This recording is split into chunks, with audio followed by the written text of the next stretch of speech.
Life was as predictable as a routine dental checkup until today. My name's Jenny, your average tooth fairy who trades in molars for money, except that I work with state-of-the-art equipment in a swanky downtown clinic. My husband, Mark, is pretty much the academic type, graying at the temples and all. He lectured in the halls I once roamed as a student, though we never swapped anything more than a hello back then. It was only after my cap and gown were tucked away that we started sharing dinners, and before you knew it, vows. You could say we lived a standard married with no kids, just a couple of lazy goldfish life. Until today. Exhausted, slipping out of my work shoes, I saw them, divorce papers, as stark and chilling as an extracted wisdom tooth, lying beside a note on a coffee table that had seen better days, his handwriting, no doubt. Grimacing, I picked up the note. His words punched me in the gut harder than any root canal ever would. Jenny, I'm tired. Tired of the humdrum, of papers, of people. I need silence, not the kind we got on Sunday mornings, but the deep kind that you only find away from civilization. Consider this my path to becoming a nobody, to finding some darn peace. Mark. My hands trembled, the note nearly crumpling in my grip. No dramatic outburst, shocked as that to you. I uncapped one of the pens that was always scattered around and scribbled on the back of some grocery receipt, the only paper in immediate reach, then dialed Mark, heart drumming a harsh beat against my ribs. The line clicked, and after what seemed like a year, his familiar, now distant voice answered. Jenny? Mark. What's this about becoming a nobody, huh? You dumping our years together like last week's trash? Jenny, you're not getting it. I can't. I don't want to. It's not you, it's... Cut the crap, Mark. You leave a note? Papers? Just like that? My voice rose as I gripped the phone like it was a lifeline. Where are you? There was a pause, a silence that spoke volumes. Somewhere you can't find me. Somewhere I can be alone. Alone? And what am I supposed to do, huh? Just sit tight and smile while you play Hermit? Jenny, please.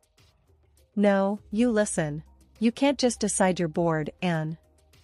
Bored isn't the word, Jenny. I need something else, something different. What? Silence? You want silence, by earplugs. But you don't just get to check out. I spat the words out as if they were sour. Jenny, please try to understand. Oh, I understand, all right. Understood loud and clear, Professor. You've made your point. Enjoy your bloody peace then. The line went dead with a finality that echoed in the now too quiet room. The note lay there, staring up at me with its life-altering news, and I was left to figure out if I was to press on with the painful extraction of Mark from my life or root around in the mess for a sliver of hope. It seemed I had more than just teeth to pull. The clinic reeked of strong antiseptic. Where it used to put me at ease, now, it just stirred the pot of my mind, brimming with gossip. Mark, my ex, gone puff, just like that. And the fact that everyone wouldn't shut up about it was getting under my skin. The phone was buzzing again. It never eased up. I knew without looking it was more of the same nosy folks prying for details. Sam's Dental, how may I help you?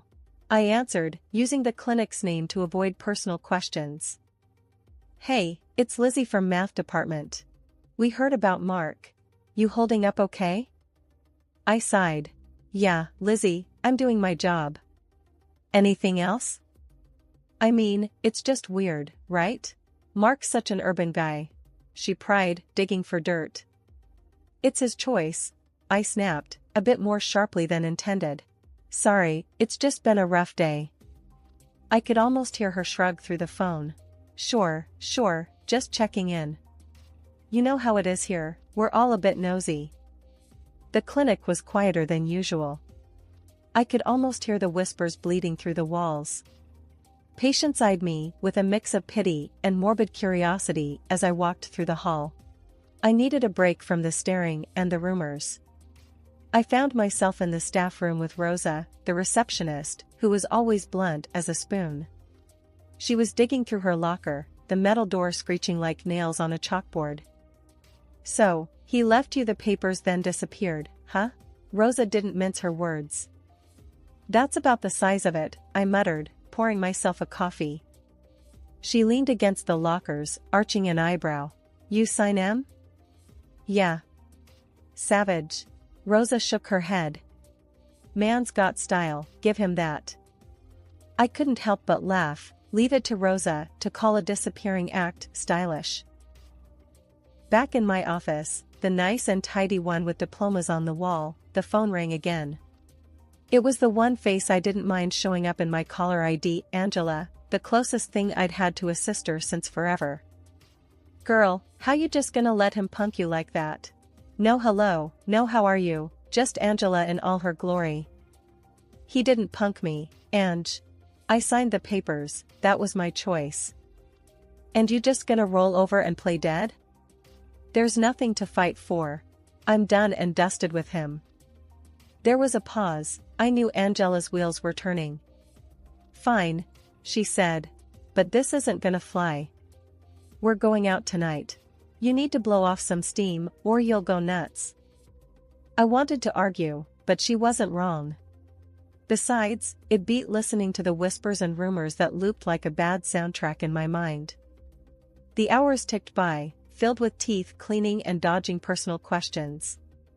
By the time my last patient left, I was ready to peel out of there like a bat out of hell. Angela was waiting for me at the local dive, the kind of place where the beer was cold, and no one gave two hoots about your personal drama. I walked in and spotted her straight away, waving enthusiastically. What's kicking, chicken? She greeted me, sliding over a glass of something strong. Hey, Ange. Just the usual circus. I gulped down the drink, welcoming the burn. We talked, or rather, she talked, and I tried to forget. It worked, mostly. The clink of glasses and Angela's hearty laughter were a good combo. It was late when we said our goodbyes, just outside the bar. The night was dark, the wind was cold, and once inside my car, I realized something. I felt lighter. Like dropping off a heavy suitcase I'd been lugging around. The years had rolled by like series of silent movie frames. That old bitterness about Mark, it was more or less a faint echo these days. I mean, life had to move on, right? I shifted gears somewhere along the line, and now, well, now things were steady. You could say I was living the quiet life, except for the occasional siren wail, thanks to my new husband, Tom, the cop. Tom was good people. A chuckle in a uniform, you might say. He had this knack, you know, for turning a crappy day around with just a smirk and a joke that was so bad it circled back to being good. Then there was Joey, our little typhoon in toddler form. 3 years old and already the boss of the household. If joy came in human form, it was him, no contest. One pretty normal Tuesday, I was in the kitchen, fighting with the wrapper of a macaroni box. That's when Tom ambled in, his uniform looking like it had seen better days. He planted a kiss on my cheek, still sparking a little zing even after all these years, and ruffled Joey's hair. Hey, bud, how was your day with Mom? He asked Joey, who was smashing a toy truck into the linoleum. Joey's answer was a happy shriek and more enthusiastic truck smashing. I'm starting to think he's going to follow in your footsteps, I said, finally getting the box open and emptying it into the simmering water. Tom's beeper suddenly blared, ruining the moment. He checked it and grimaced. Looks like the station needs me. Some brawl at the bar downtown. Geez, Tom. Stay safe, will you? Always, he said, standing up but with Joey still clinging to him. He handed our son back to me. Gotta run. I'll try not to wake you too when I come back. After he left, it was just Joey and me and the hum of the refrigerator. Joey babbled something about Dada, and I couldn't help but feel a twang in my chest. Sure, I had Tom and Joey, a solid job, a roof over my head. But sometimes, when Tom's cruiser pulled out of the driveway, or when Joey's laughter filled a room, I'd remember I once had a different life, a different partner in the dance. Come on, champ, I told Joey. Let's tackle that mountain of blocks like we're the king and queen of the castle. And as I built flimsy towers for Joey to knock over, laughing all the while, I realized I'd turned over more than just a new leaf. I'd started a whole new chapter. And you know what? It looked pretty damn good from where I was sitting. As the flat screen on the wall spat out images with quiet contempt, there was Mark, my ex, hunched over on a patch of green. The grass was probably crumpled under him, matching his wrinkled linen shirt. I hadn't seen him in years, not since he traded our life for silence and dirt paths. Those journalists were eyeing him like he was a prize pig at the fair, each waiting for their turn. Mark fiddled with strands of his wild beard as he leaned into the microphone. His voice, still with that calm know-it-all tone, itched in my ears. Yeah, that's right, he was saying. I had to leave because of her. She's got this heart, steeled over, you know? Cold. And cheating? She was a regular at that game. Took my piece, she did. That's why you find me here, away from all that mess. The air in the dental clinic was colder than usual, or maybe it was just my mood darkening everything around me since that darned news report aired. I slammed my locker shut, trying to shove away the clutter of whispers and side glances that had infested the office like bad breath. It wasn't just the sterile smell of mint and disinfectant lingering, it was the stench of gossip. Thanks to my ex, Mark, I was the new plaque everyone wanted to scrape off. Hey, you done early? Gina, one of the hygienists, leaned against the door frame, balancing a stack of patient folders. Her tone was casual, but her eyes were skirting around mine, wary. Too wary. Yeah, I grunted, collecting my stuff. Need to clear my head. This place is looking kinda stuffy. She snorted, a crude sound that was music to my irritated ears. Looks the same to me. Though, you could cut the tension with dental floss. I offered a half smile, but didn't meet her eyes. Maybe some people got cavities in their personalities, I replied, voice tight. As I walked out, I couldn't shake off the prying eyes. Reaching my car, I spotted Tom waiting for me, arms crossed, leant on the hood. His usual sunny exterior was clouded over. How's it going, Jenny? He asked as I approached, trying to light up the dimming day. Like a root canal gone wrong, I replied, my keys jingled with a shake of my hand. Tom pushed himself off the car. You know what I think? Screw him. He's talking crap. That's one word for it, I said, opening the car door. Tom detoured it, his stance stubborn. We shouldn't let this nonsense get between us. You've got me, Joey, and Angela. It's their problem if they believe that liar. The sincerity in his voice was a soothing balm, but I was too riled up to take it in fully. Sure, but try telling that to the Hyena Club in there. He grabbed my hand, his grip firm. Listen, let's grab Joey, hit the pizza place, and just chill. All right? I took a breath, absorbing the offer. You always know how to patch things up, cop hubby, I said with a tired smile. And don't forget it. He flashed a grin, the kind that could make a dentist proud. But before we could continue, a call cut through our bubble. Mommy. Joey came sprinting across the parking lot, his babysitter trailing behind. The little guy wrapped around my legs, a toddler tornado. Hey champ, I said, lifting him up. You ready for some pizza? Pizza, pizza, Joey chanted, any worry about the day's drama lost in his innocent cheer. I glanced back at the clinic once Joey and Tom were settled in the car, a cold laugh escaping me. To hell with them. Let's go have some real family time.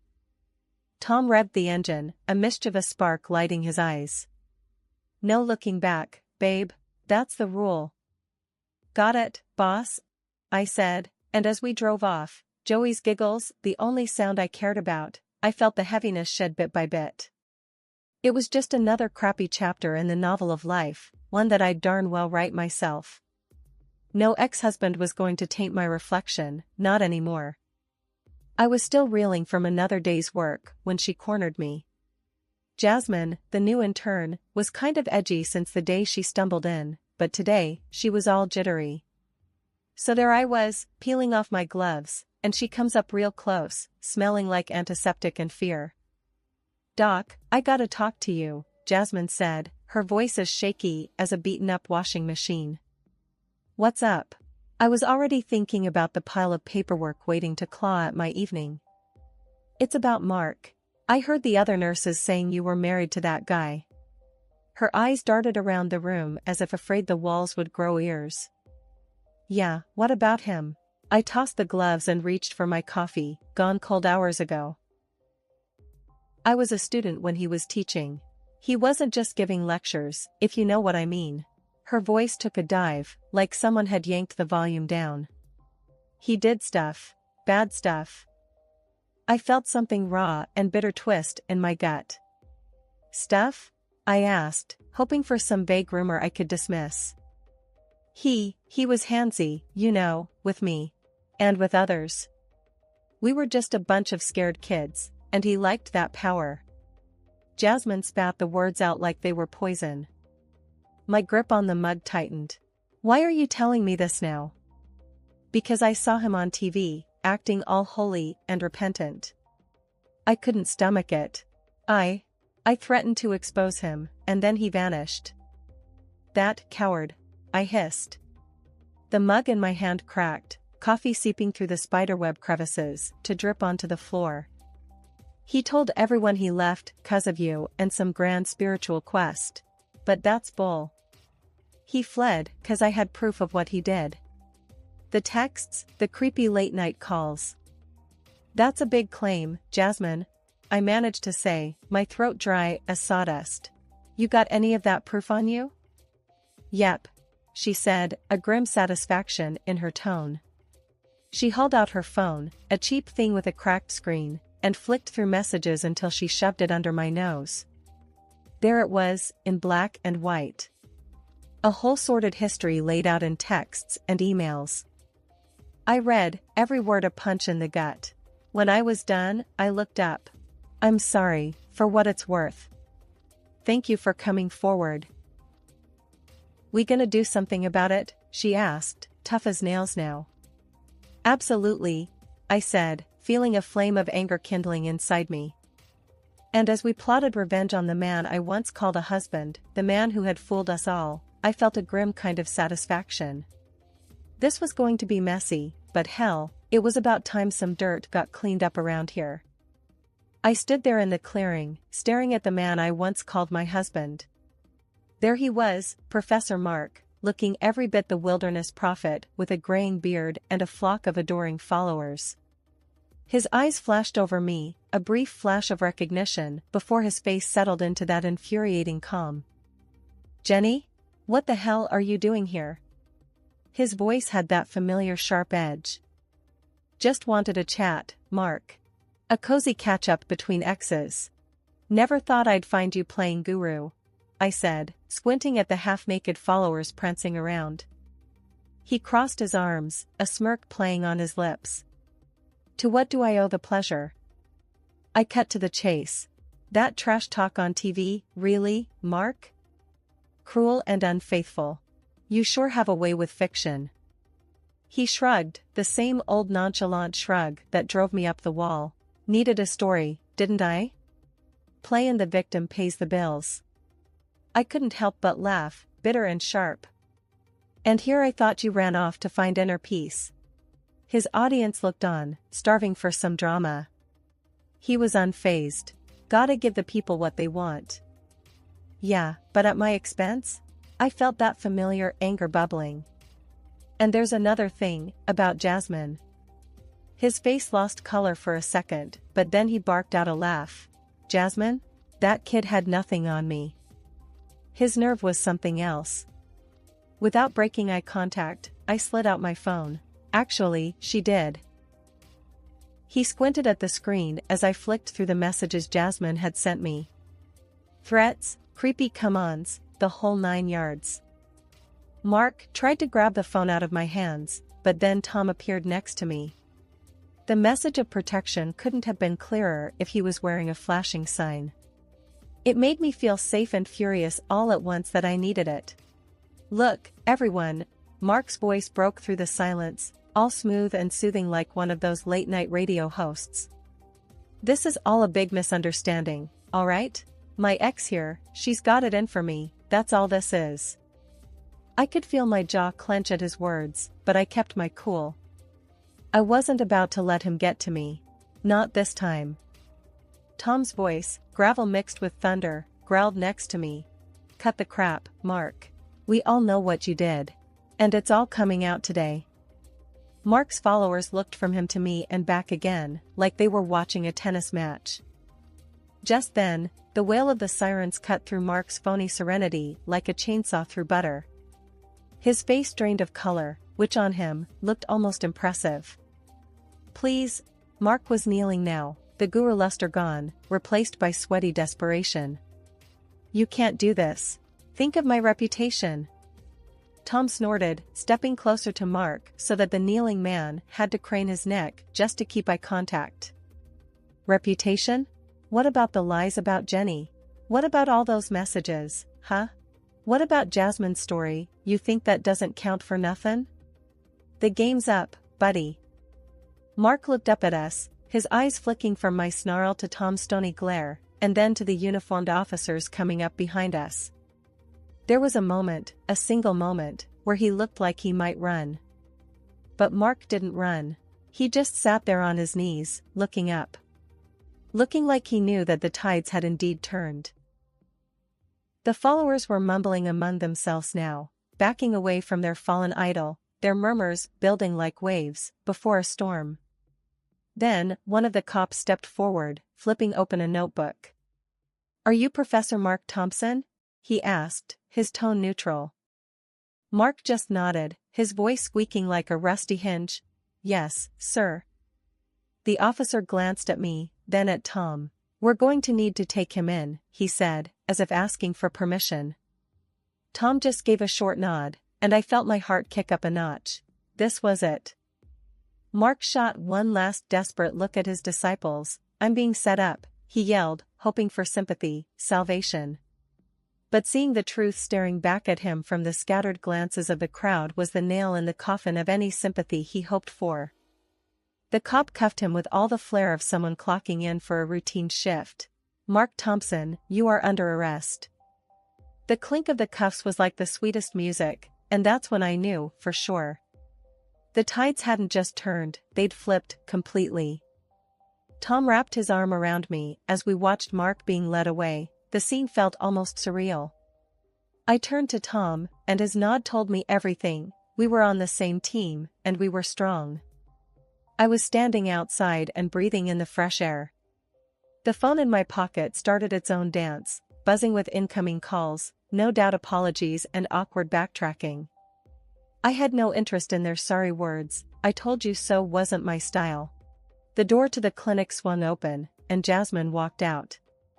"Hey, Doc," she said, with a grin that seemed out of place, but right for someone who'd just shrugged off a weight they'd been dragging around. "Is it true? They got him?" "Yep," I said, feeling a sharp sense of satisfaction at her smile. "It's true." "Good. It's about damn time," she said, her voice firm. I could hear some of my own resolve echoed in her tone. Jasmine had courage, coming forward, speaking out. "It's not easy, facing ghosts." "He won't be seeing the outside of a jail cell for a long while," Tom said. "Good riddance," she shot back, no hint of sympathy for my ex-husband. I couldn't help smiling at her spunk. "You did good," I said. "Really good." Tom's radio crackled with police chatter, but he ignored it, his attention on today's victory. "You gonna celebrate?" Jasmine asked. Her shift was obviously over, and she was all but bouncing on her heels, ready to let relief transition into something warmer, more joyful. "Mom's got Joey," I answered. "So, yeah, we'll celebrate." Quietly. Jasmine nodded, then left, her steps light. "Let's go home, Tom," I said after a moment. "Let's go be with our son." "Nothing I'd rather do," he agreed, and we turned away, my hand finding his. strength in our combined grip, ready to face whatever came next, together.